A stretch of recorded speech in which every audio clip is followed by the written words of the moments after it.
Ադրբեջանում, եթե դուք հետևեք իրենց լրատվամիջոցներին, ակնհայտ մեծ ուրախություն է Ադրբեջանում։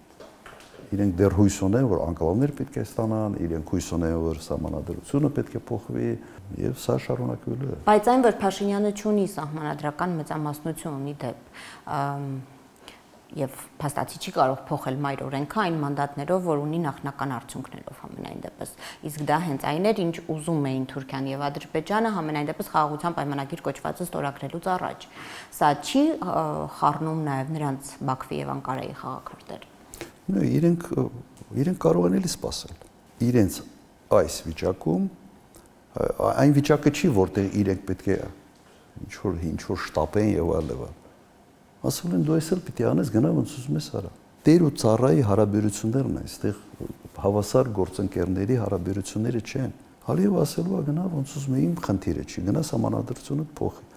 Ինքը պիտի հարձակվի ընդդիմության վրա, պետք է փորձի, այսպես ասենք, իր այդ պարտավորությունը կատարել եւս շարունակելով ճնշումները։ Եվրոպացիներին կասեն, դե ինչ անեն, պետք է ճնշեմ, նրանք աչք կփակեն այդ ճնշումների վրա, այն մոդելով շանորդի է, բայց մեր շանորդին է, այդ մոդելով շարժվեն, այսպես է, աշխարհը դաժան է, ասենց ռոմանտիկ պատկերացումները աշխարհի մասին ուղղակի սխալ պատկերացումներ են։